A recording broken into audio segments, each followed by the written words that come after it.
Welcome to the SDG Learncast with me, Pauline Duman. In every episode, I bring you insightful conversations around the subject of sustainable development and learning, helping us all to achieve a sustainable future. With us today is Robert Marinkovic and Agostina Morni from the International Organization of Employers. Welcome to the SDG Learncast. Hello, thank you for having us. Can you introduce yourself and tell us about what you do at IOE? My name is Tina Moni. I'm the Senior Advisor here at the International Organization of Employers, the IOE. I'm in charge of the Asia Employers Group and various topics such as the future of work, gender and diversity, skills development and youth, and employment. And I'm Robert. I'm an advisor with the IOE, and I'm focusing on the sustainable development and climate policy portfolio. And can you tell us a bit more about IOE? Sure, the IOE has been more than 100 years old. We have more than 150 employer and business organization members in more than 140 countries. Our mandate is to promote and defend business interests, the United Nations, the International Labour Organization, etc. And our vision really is to create a sustainable economic environment around the world, promoting free enterprise that is fair and beneficial to both business and society. You have more than 150 employer and business organization members, and they are big organizations but also small.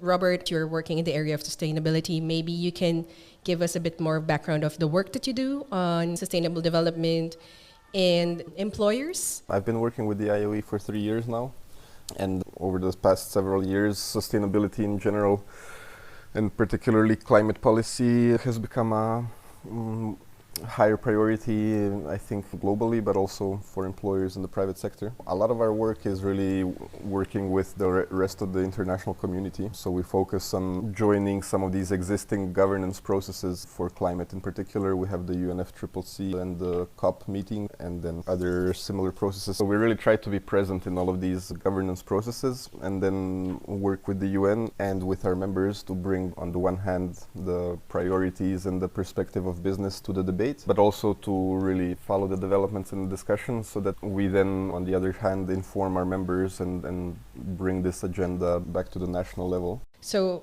what does sustainable development mean for the employers? Sustainable development, as we all know, is quite a broad term. And if we look at the Sustainable Development Goals, there's 17 of them with quite a host of different indicators and things to be done. But obviously the private sector, one of the things we focus on is the economy and creating economic value. At the IOE, one of the main SDGs that's important for the employers and for business in general is SDG 8, obviously, because that's the one that focuses on economic growth and on creating jobs and employment. The IOE is focused on employment and social policy. We try to, really focus on our expertise. We're not going to be looking at biodiversity targets as much as we're going to be looking at economic targets, because we're not experts in biodiversity. And for us, the goal is to really find a sustainable way of doing so. On the one hand, SDG 8, on the other hand, SDG 13 for the climate goals and reducing emissions, but then also some other sustainable development elements which are important for business, like so diversity and education, things like that. Because for us, the idea is that if we have a healthy and sustainable economic system at the end of the day, the other things will line up. In order to have any chance of reaching the sustainable development goals in general, we need to have economic growth and we need to ensure jobs for people.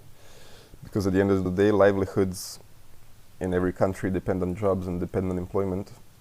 And any kind of innovation or technological breakthrough or behavioral changes will come when people are employed and when there's enough productivity and value creation to do all of these other things. Could you tell us a bit more about the changes that you saw in the past years among your members? Do you think there was a fundamental shift in the mindset of looking at sustainability not just as financial sustainability? In the past several years, we can definitely see some bigger and bigger changes. And in the private sector as well, definitely. You just need to look for it a little bit, but we can see, more and more companies are talking about the triple bottom line. What are the values of the company? What's the mission? So there's a lot more thinking and there's a lot more development of ways of doing business that aren't just focused on shareholder value, that think a lot more about their purpose and about their place in the wider society. And we've seen calls to this kind of thinking from a lot of high-level institutions as well, from the US Business Roundtable, from the UN Global Compact, from the World Economic Forum, from some of the top-level consultancies. I really think there is a shift in this kind of economic thing, and there are companies, like quite big multinational companies, that are trying really to change things from within, and that are developing more and more ambitious and detailed and sophisticated plans of changing business models, using different technologies, and also on the social level, talking more about inclusiveness and diversity and the value that their workers have and how they can make sure that their needs are all met. But on the other hand, I think just like with climate change, there's still a lot of progress to be made. And we have to keep reminding ourselves that on the global level, the scale is huge. There's over 7 billion people out there, right? So there's millions and millions of companies out there. And we just have to understand that progress on the global level can sometimes seem a bit slow as well, because there's just so much diversity, there's just so much variety, there's just so many different companies. And a lot of them are jumping on this, train of sustainability and introducing new ways of thinking about the future, but others, and many of them, are still doing things the old-fashioned way, or sometimes it's also a question of capacity. Because we saw with the COVID crisis, a lot of people and a lot of companies are operating on the margin, and as soon as something goes wrong, or as soon as there's some sort of crisis, a lot of companies and a lot of people aren't ready for that. So I think we're also learning a lot from the past year or two about that. You're working in the area of learning for your members, for the employers, and for the National Association of Employers. There are a lot of your members who are still old-fashioned. How do you organize learning so that you can support your members in this regard? Excellent question, Pauline. Thank you very much. But before I answer your question, I just want to highlight the challenges and the difficulties of employers looking for the right skills. We did a survey with the ILO, the International Labour Organization, a few years ago, before COVID. And even at that point, we did a survey about 500 companies in all regions. And the challenge of hiring and retaining skilled workers is felt across all borders, sectors, and pay grades. It's getting difficult to find people with the right skills. In Bolivia, for instance, it's 60% of employers find it really difficult to find the people with the right skills. In Haiti, it's 53%. In China, it's 47%. In South Africa, it's 51%. In Malaysia, it's as high as 63%. So they're saying that new graduates are not adequately prepared for the current work. And they're finding it, even the skills that they need 4 years ago is very much different to the skills that we need now. So for us, there is that challenge of making sure that the businesses have the right skilled workers, because then it means that they're more competitive and they're more productive and they're more sustainable. And with the pandemic, though, they have more of a resilience against this. And it's really difficult because the education system does not reformed, or it does not meet the needs of industry. There a lot of the times in many countries, the education system is 10 years behind what industry needs. So it needs to keep up, and employee organizations are there because they are closest to the labor market, and they know very much what is the needed skills that we need in the short and immediate future. So you imagine there are more than 50,000 professional skills around the world. If you have 3 children, 2 of them who are in primary school will actually be in a job where it doesn't exist yet. So you imagine 60% of jobs that have not been created. So how can you predict what kind of jobs will be out there, right? So how can you make sure that the education curriculum is up to date?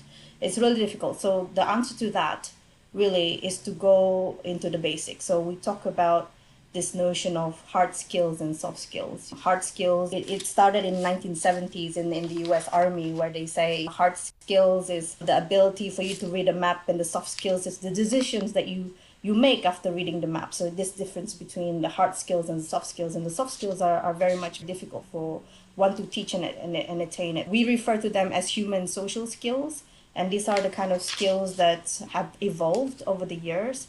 If we look at, for instance, an interesting ad that we saw in 1972, a vacancy. Let me read it out. It says, in the workplace, soft skills were centered around being a good, dutiful employee. So 1, to deliver excellent customer service. 2, to adapt to your workplace. 3, to please your manager, whatever that means. And 4 is to learn and know the skills of your job. Whereas when you look at the data that comes out of the World Economic Forum, they've indicated that the skills that we need in 2025 is very much different to that ad that I mentioned, 1972. So the top 10 skills that are needed in 2025, I will read it now in order, is 1 is analytical thinking and innovation. 2nd is active learning and learning strategies. 3 is complex problem solving. 4th is critical thinking and analysis. 5th, creativity. 6th, leadership and social influence. 7th, technology use. And I can go on and on. Basically, these are the skills that you need in 2025. It's very much more complex, and it's more on the cognitive side rather than the focus on the hard skills. So just to answer your question, Pauline, so we want to make sure that the skills of today would be more critical to really focus on the soft skills that we need. And there is a need there to really update the education systems. We need to make sure that adopting soft skills, or what we call human social skills, are very much top of the education agenda at the national level. There needs to be a political will there to make sure that there is no mismatch. There's no skills gap, there's no skills mismatches, because we're seeing that because of the pandemic, this is widening further and further. Tina, that's really interesting, especially that you compare the skills and the job advertisement in 1972 and what we need for 2025, which is not so far from now. How do you address those gaps and needs concretely in the work that you do? Yeah, as the IOE is also the secretariat of the employers group at the International Labour Organization. The ILO is as the house that creates international labor standards in all areas. And us as one of the 3 tripartite constituents, the others being workers and the others being governments, we all work towards a common goal, especially with regards to this notion on the future of work. There is a need to prioritize at the national level to strengthen the capacities of all people to make sure that they benefit from the opportunities of the changing world of work. And one of them includes this notion of lifelong learning. So effective lifelong learning and quality education for all. And this also, by the way, has been reinforced with the resolution to forge ahead in the context of the pandemic, to make sure that the Centennial Declaration is implemented through a focused and accelerated way. It also highlights upskilling, reskilling, skills development, education in the resolution.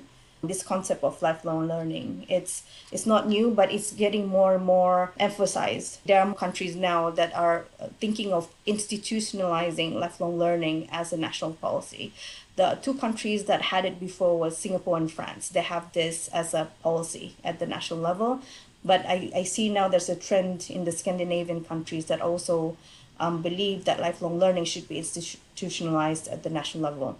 So what does it mean? It means we need to continue learning. So learning does not stop at school or at university. We have to continue learning from what they say, from cradle to grave. It's important for us to learn, not just for professional reasons, but also for personal reasons, because it enhances social inclusion, it enhances active citizenship, it's for your own personal development, it's for your own self-sustainability, and it's also linked to your employability, right? And so there is this gap where it's a joint responsibility. So it's not just the government's job to make sure that you get the education you need, but it's also your own job as an individual to continue learning. So there are so many options out there where you can take a MOOC, for instance, or online learning. You can learn from this podcast, for instance, to learn something. And there are a lot of avenues where you can upskill yourself and reskill yourself. We also encourage governments to engage employer organizations because they are very much the closest to the labor market. They know what the labor market needs. They know what kind of skilling they need. So they can also give a hints or indication on what the future skills are needed. We will also encourage this apprenticeships as it was ignored in a way in some countries. So it's really good to look back at apprenticeship systems because they very much encourage work-based learning and peer-to-peer learning. Work-based learning is important. So while you're at school, you can also get some work experience at the same time. And of course, we have the Global Apprenticeship Network, which is our partner and ally, and they also have a strong influence. And finally, I would say that we really need a positive attitude to embrace technology, because without that, no matter what training, what learning opportunities are out there, you're not able to adapt it at your day-to-day activity, because you really need to have this positive attitude to embrace technology and new ways of working. Tina, I really like that message from you on positive attitude. A lot of young people are actually visiting our website, and I'm sure they're so keen to learn from you what lessons and practical tips you can both share about establishing a business, but also the kind of attitude that is necessary for the future of work. Thank you very much, Pauline. And for me, if a young person out there who's thinking of establishing a business, it's really important to look at this skills aspect of your future workforce, if any, because what it means for you as a business is that you can be more prepared and you can adapt faster to the fast-changing business landscape. You can join organizations who can influence government policymakers to invest in the right sectors. This notion of lifelong learning could also be better formulated at the national level. It also means that you will have better HR policies to effectively retain a skilled workforce and to make sure that your staff is more productive and loyal and also keen to increase the competitiveness of your company. It's also useful to be aware of the skills you have or the expertise you have, and then base your activities on that, so you go into an area that you're familiar with. And it also helps specifically for starting a sustainable business. If you go through the exercise in your head, you realize that very easy today to create a business that is 100% sustainable. Because it turns out at the end of the day, inputs that you need to run a business will be having some effect on the environment, whether it be the energy that you consume and the emissions that are behind that, or the materials to create your products or to package them, etc.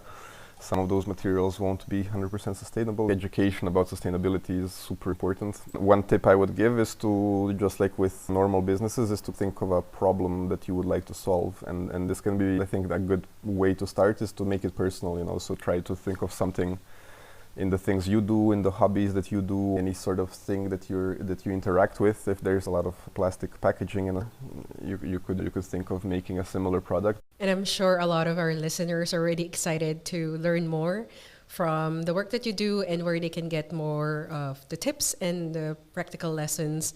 Anybody can go on our website, ioe-emp.org. And you can find, all sorts of resources. I definitely recommend people on the SDG Learn platform discover all of the resources there, because there's really a wealth, and the search system is quite handy and user-friendly. Any last words from you, Tina and Robert, for this podcast? Check out our website. There's a lot of resources there, and a lot of our position papers are not just a literature review. They actually provide concrete policy recommendations that you could start doing tomorrow and start thinking about it. So I think that's a rich repository of information, which I think you should all take advantage of. And of course, me and Robert are available. Our emails are also on the website. If you just check out IOE team, feel free to reach out to us, and then we're happy to either provide some technical advice or connect you to the right people. Yeah, I just wanted to add, thanks a lot for having us. Sustainable development is a super broad topic, and so is learning and skills, but the intersection is very important, and I think in the next 10 to 20 years it's definitely two agendas that will be growing and that people definitely should be more aware of. Thanks for having this conversation, and thanks for inviting us.